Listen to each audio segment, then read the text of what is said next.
Crafty Sow and Sew came about as I was growing up. I'd got a brother and a sister, and I always used to get us into trouble doing something or other, and my sister always used to say, "You're a crafty so and so." I was always trying to think of a name for the business. I thought I wanted something a bit cottage industry type name, and not something, you know, that people won't recognise. So I went to bed one evening, as you do, and I fell asleep, and at 2 o'clock in the early hours I suddenly woken up with this voice in my head saying, "You're a crafty so and so," and I thought, well, somebody up there is saying something to me. It's also spelled with an S-O-W and an S-E-W. The reason for that is I'm a keen gardener and I love gardening. So the sow came about as in sowing the seeds, and the sow, obviously, S-E-W is for sewing, which I actually love. My target audience that I'd like to sew for are people that genuinely like personalised items. I always brought up, and I've got a sentimental side to me, so I like anything that's been made. My target audience would be for the people that want something that's personal to them. I tend to make things like memory bears or cushions, anything that, you know, we can use material that meant something to someone. I used to do a lot of craft work in between looking after my children, in between jobs, generally keeping myself busy.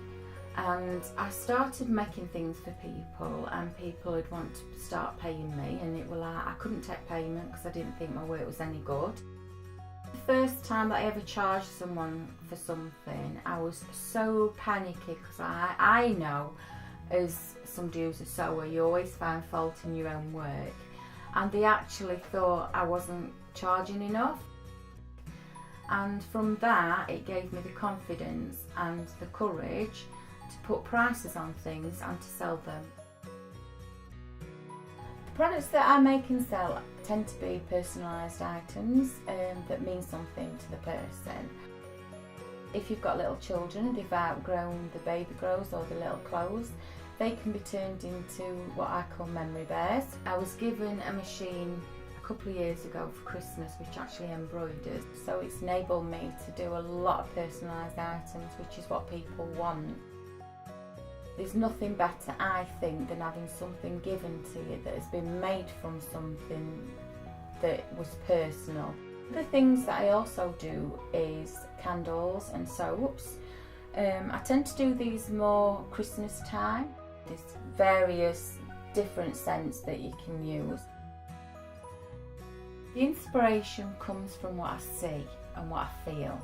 So I can be going somewhere and I can actually see something and think, oh, I can make that, I can adapt that.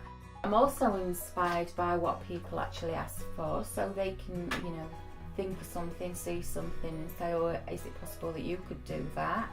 And I will actually sit, think about it, make up a design, sew it up, see if it is possible.